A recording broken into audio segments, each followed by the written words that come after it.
Joining me today from all the way across the Great Pond, we've got Keith and Talia Comer. Thank you so much for taking the time. Yeah, thanks so much for having us. Glad to be here.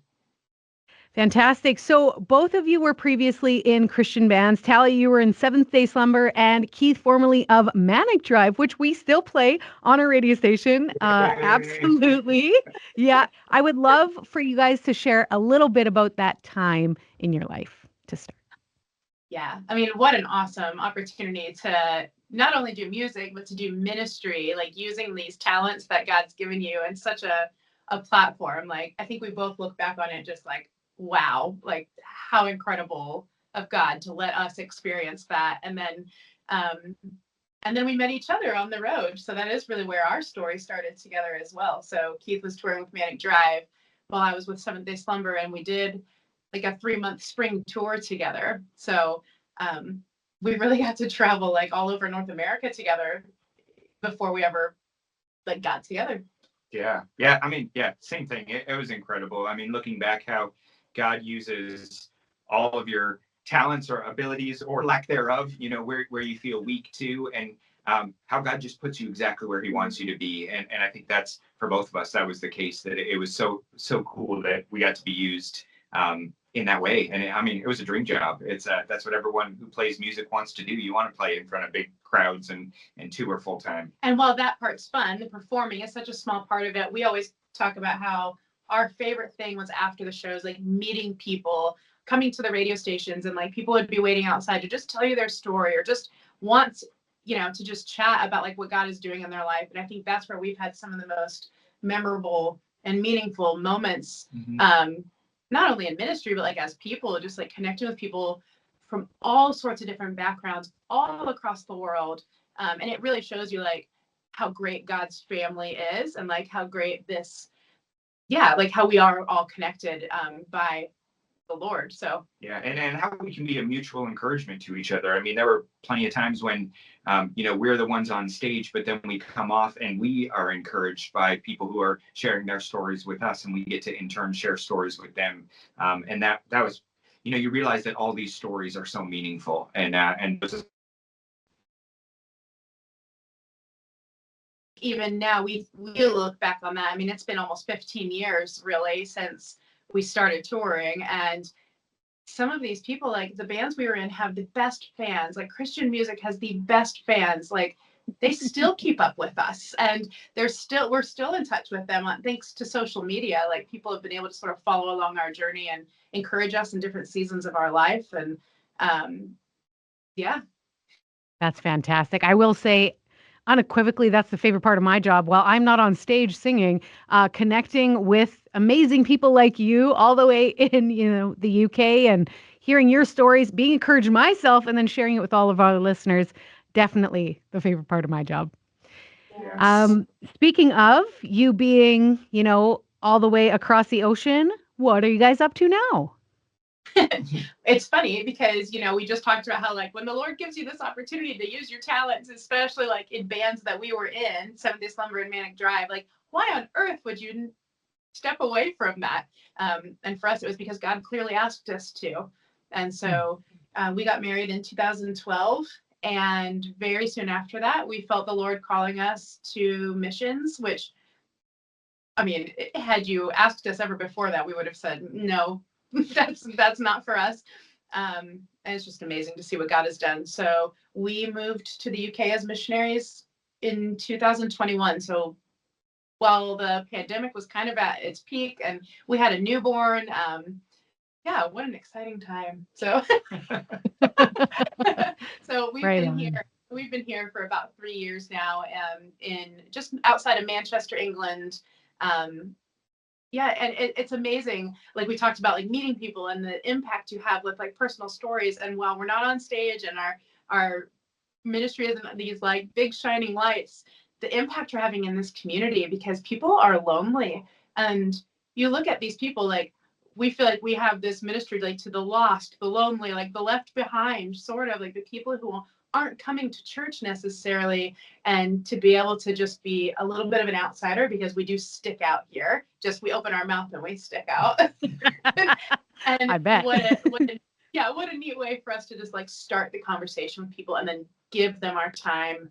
Being intentional and available for them has just made such um yeah, just a lasting thing. And then lastly, before you jump in, I'll say like this, for example, this weekend we're hosting a Good Friday gathering, and we have like 20 people from our community that probably won't come to our church service, but that will gather in our backyard and get to hear sort of the story of like what we're celebrating this weekend, as well as just be loved on. So Yeah, yeah.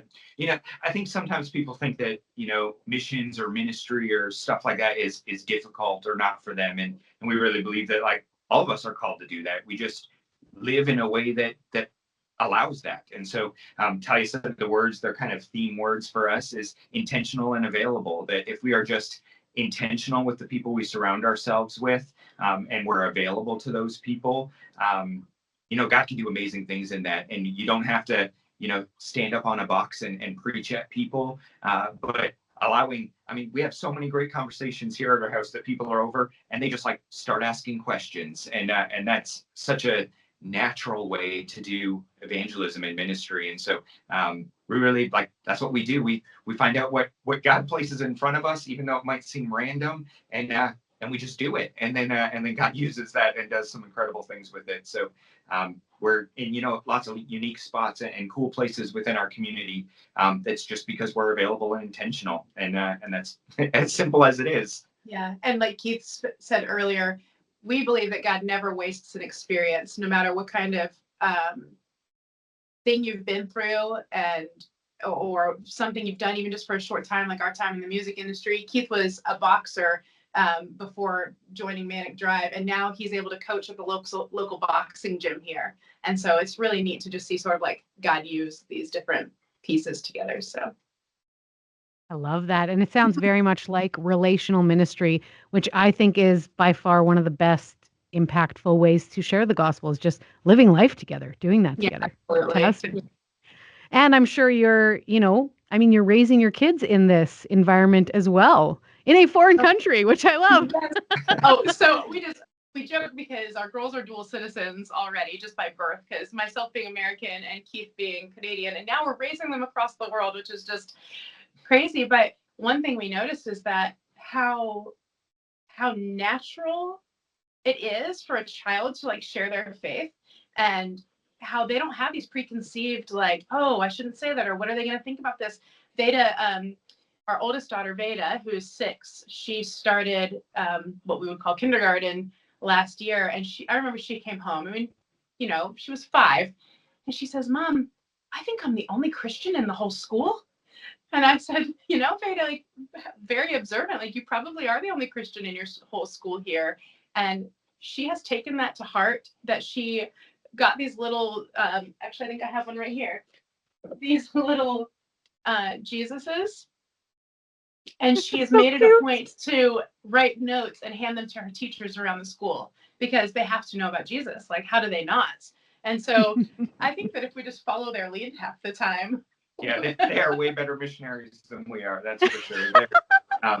They're awesome, and they kind of think they're British because they've spent most of their life here. So They do. They have this like slight little British accent now.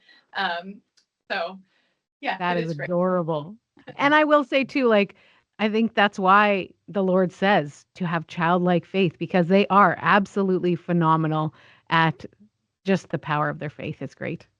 yeah, Okay, now going on to something that is terribly sad. Our listener, who also loved your guys' band, Tasha Wiese, she went from a common cold and went into septic shock. She had a quadruple amputation. I know you guys had heard about it. You sent out a little video. Really appreciate that. Did you guys ever meet her? Do you remember her? Yeah. Yeah. Well, I'll tell you this. Like, I happened to open Facebook last week and saw a picture of Tasha in my newsfeed, which I thought was strange because it was posted by the radio station. And then when I read the caption and clicked the article, I mean, I was in shock, like just heartbroken. It was an odd time. It was late at night, I think, and I ran and told Keith, and just because Tasha's one that made such an impact on us, and I know the rest of the bands as well, because she was so just consistently present. Like when you think about a good Christian music fan, a friend of all the bands, like it's Tasha. Like she just, what an encourager. And so yes, we did get a chance to meet her. I know she'd seen Seventh Day Slumber live. She'd seen Manic Drive quite a few times while you were playing with them. And then we actually got to do a radio tour with our own worship album we put out. And when we came through, we were at CHBN for an in-person interview, and she came to the station just to meet us. Like, just, yeah, anyways. And it wasn't even the in-person. She's one that's kept up with us so well. I mean, I think we hear from her regularly. And when our daughter was born, so we had lost a pregnancy before that, and so she would have seen that and been a part of it. When I got pregnant with Veda, she found like our PO box and sent us a baby shower gift. Like, I mean, she has made such an impact, I think, on Christian musicians just from her faithful support. And so when we saw that, we were just, she feels like part of the Christian music family. Yeah. Absolutely. Yeah. Well, we really appreciate you guys taking the time to reach out and doing that. And I also super appreciate hearing about your lives and your mission field out in the UK. So thank you for taking the time. Yeah, absolutely. And yeah, and we just want to say to everyone, like, if you're thinking of Tasha as well, just to remember her in prayer and her family. Like, what a journey.